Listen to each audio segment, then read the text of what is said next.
بسم الله الرحمن الرحيم. إن أصحاب الجنة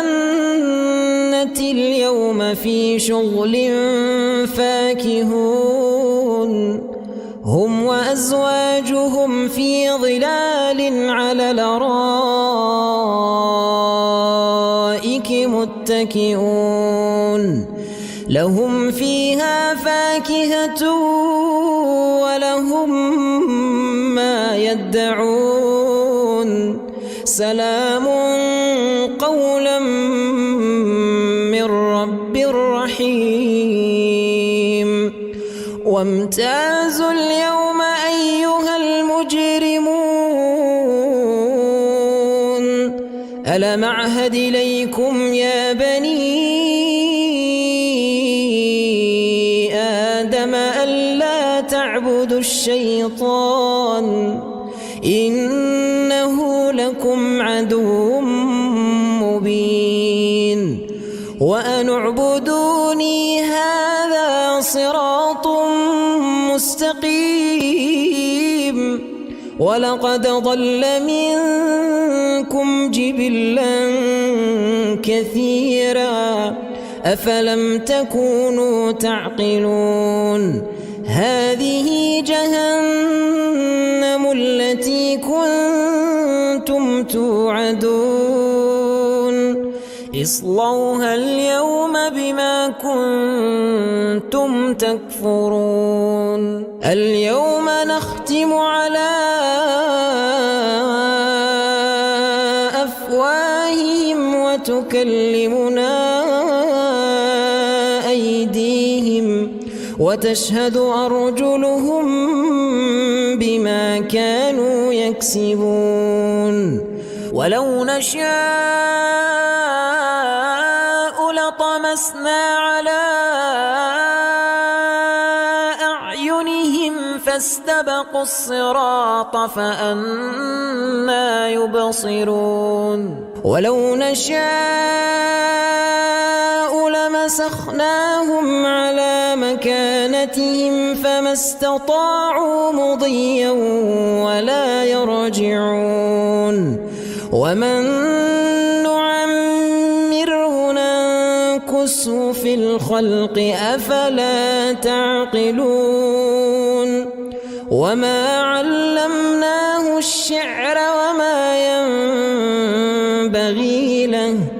إن هو إلا ذكر وقرآن مبين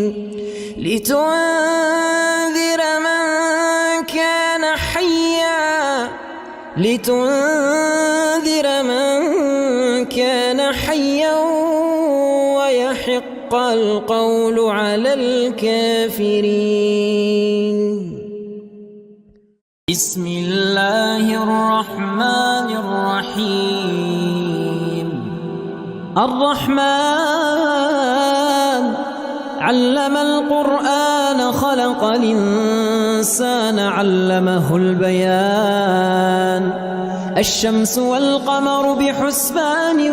والنجم والشجر يسجدان والسماء رفعها ووضع الميزان ألا تطغوا في الميزان وأقيموا الوزن بالقسط ولا تخسروا الميزان والأرض وضعها للأنام فيها فاكهة والنخل ذات الأكمام والحب ذو العصف والريحان فبأي آلاء ربكما تكذبان خلق الإنسان من صلصال كالفخار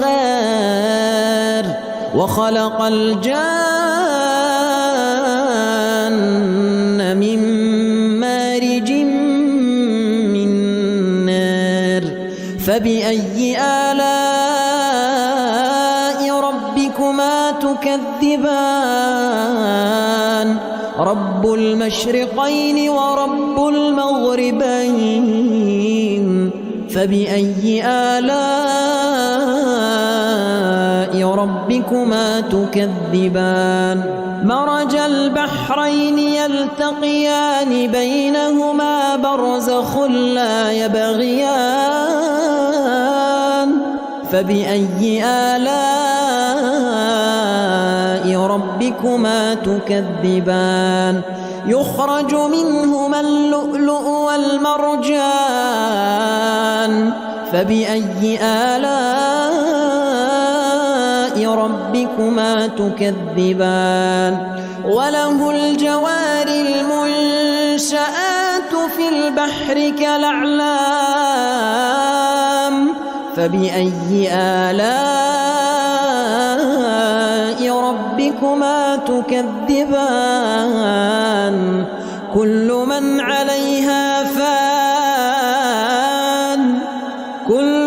عليها فان ويبقى وجه ربك ذو الجلال والإكرام فبأي آلاء ربكما تكذبان يسأله من في السماوات والأرض كل يوم هو في شأن فبأي آلاء ربكما تكذبان سنفرغ لكم أيها الثقلان فبأي آلاء ربكما تكذبان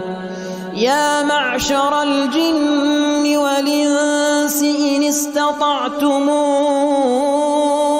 أن تنفذوا من أقطار السماوات والأرض فانفذوا لا تنفذون إلا بسلطان فبأي آلاء ربكما تكذبان يرسل عليكما شواظ من نار ونحاس فلا تنتصران فبأي آلاء ربكما تكذبان فإذا انشقت السماء فكانت وردة كالدهان فبأي آلاء ربكما تكذبان فيومئذ لا يسأل عن ذنبه إنس ولا جان فبأي آلاء ربكما تكذبان يعرف المجرمون بسيماهم فيؤخذ بالنواصي والأقدام فبأي آلاء ربكما تكذبان هذه جهنم التي يكذب بها المجرمون يطوفون بينها وبين حميم آن فبأي آلاء ربكما تكذبان ولمن خاف مقام ربه جنتان فبأي آلاء ربكما تكذبان ذواتا أفنان فبأي آلاء ربكما تكذبان فيهما عينان تجريان فبأي آلاء ربكما تكذبان فيهما من كل فاكهة زوجان فبأي آلاء ربكما تكذبان متكئين على فرش بطائنها من استبرق وجنى الجنتين دان فبأي آلاء ربكما تكذبان فيهن قاصرات الطرف لم يطمثهن إنس قبلهم ولا جان فبأي آلاء ربكما تكذبان كأنهن الياقوت والمرجان فبأي آلاء ربكما تكذبان هل جزاء الإحسان إلا الإحسان فبأي آلاء ربكما تكذبان ومن دونهما جنتان فبأي آلاء ربكما تكذبان مدهامتان فبأي آلاء ربكما تكذبان فيهما عينان نضاختان فبأي آلاء ربكما تكذبان فيهما فاكهة ونخل ورمان فبأي آلاء ربكما تكذبان فيهن خيرات حسان فبأي آلاء ربكما تكذبان حور مقصورات في الخيام فبأي آلاء ربكما تكذبان لم يطمثهن إنس قبلهم ولا جان فبأي آلاء ربكما تكذبان متكئين على رفرف خضر وعبقري حسان فبأي آلاء ربكما تكذبان تبارك اسم ربك ذي الجلال والإكرام بسم الله الرحمن الرحيم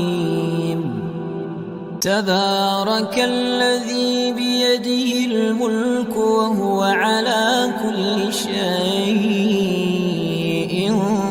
قدير الذي خلق الموت والحياة ليبلوكم أيكم أحسن عملا وهو العزيز الغفور الذي خلق 7 سماوات طباقا ما ترى في خلق الرحمن من تفاوت فارجع البصر هل ترى من فطور ثم ارجع البصر كرتين ينقلب إليك البصر خاسئا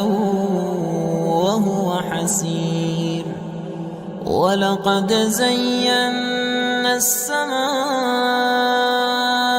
الدنيا بمصابيح وجعلناها رجوما للشياطين وأعتدنا لهم عذاب السعير وللذين كفروا بربهم عذاب جهنم وبئس المصير إذا ألقوا فيها سمعوا لها شهيقا وهي تفور تكاد تميز من الغيظ كلما ألقي فيها فوج سألهم خزنتها كلما ألقي فيها فوج سألهم خزنتها ألم يأتكم نذير قالوا بلى قد جاءنا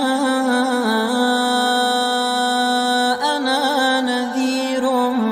فكذبنا وقلنا ما نزل الله من شيء إن أنتم إلا في ضلال كبير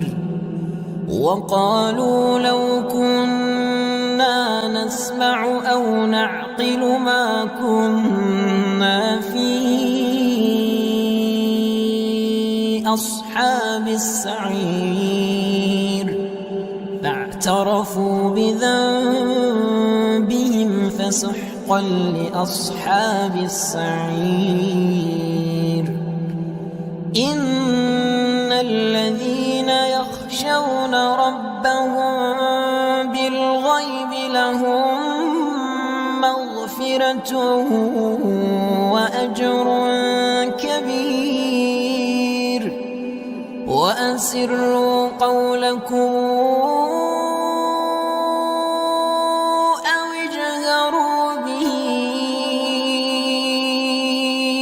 إنه عليم بذات الصدور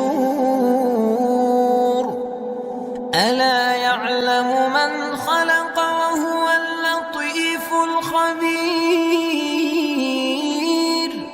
هو الذي جعل لكم الأرض ذلولا فامشوا في مناكبها وكلوا من رزقه وإليه النشور آمنتم من في السماء أن يخسف بكم الأرض فإذا هي تمور أم أمنتم من في السماء أن يرسل عليكم حاصبا فستعلمون كيف نذير ولقد كذب الذين من قبلهم فكيف كان نكير أولم يروا إلى الطير فوقهم صافات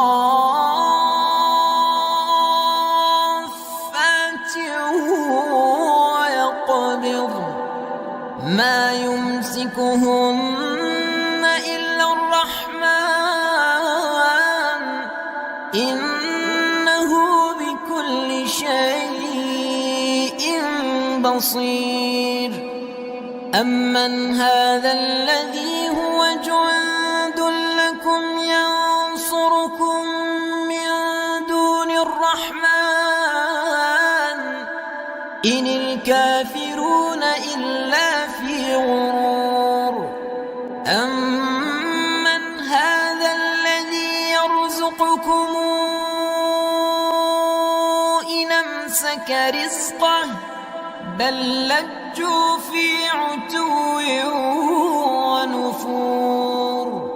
أفمن يمشي مكبا على وجهه أهدى أمن يمشي سويا على صراط مستقيم قل هو الذي أنشأكم وجعل لكم السمع والأبصار والأفئدة قليلا ما تشكرون قل هو الذي ذرأكم في الأرض وإليه تحشرون ويقولون متى هذا الوعد إن كنتم صادقين قل إنما العلم عند الله وإنما أنا نذير مبين فلما رأوه زلفة سيئت وجوه الذين كفروا وقيل هذا الذي كنتم به تدعون قل رأيتم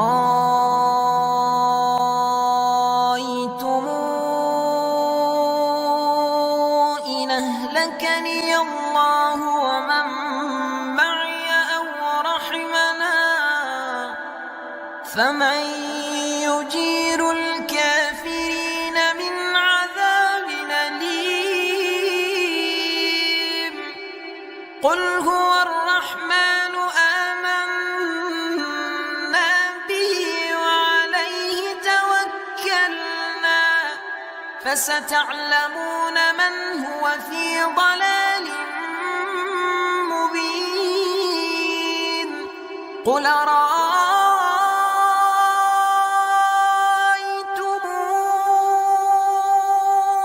إن أصبح ماؤكم غورا فمن يأتيكم بماء معين بسم الله الرحمن الرحيم إذا وقعت الواقعة ليس لوقعتها كاذبة خافضة رافعة إذا رجت الأرض رجا وبست الجبال بسا فكانت هباء منبثا وكنتم أزواجا ثلاثة فأصحاب الميمنة ما أصحاب الميمنة وأصحاب المشأمة ما أصحاب المشأمة والسابقون السابقون أولئك المقربون في جنات النعيم ثلة من الأولين وقليل من الآخرين على سرر موضونة متكئين عليها متقابلين يطوف عليهم ولدان مخلدون بأكواب وأباريق وكأس من معين لا يصدعون عنها ولا ينزفون وفاكهة مما يتخيرون ولحم طير مما يشتهون وحور عين كأمثال اللؤلؤ المكنون جزاء بما كانوا يعملون لا يسمعون فيها لغوا ولا تاثيما إلا قيلا سلاما سلاما. وأصحاب اليمين ما أصحاب اليمين في سدر مخضود وطلح منضود وظل ممدود وماء مسكوب وفاكهة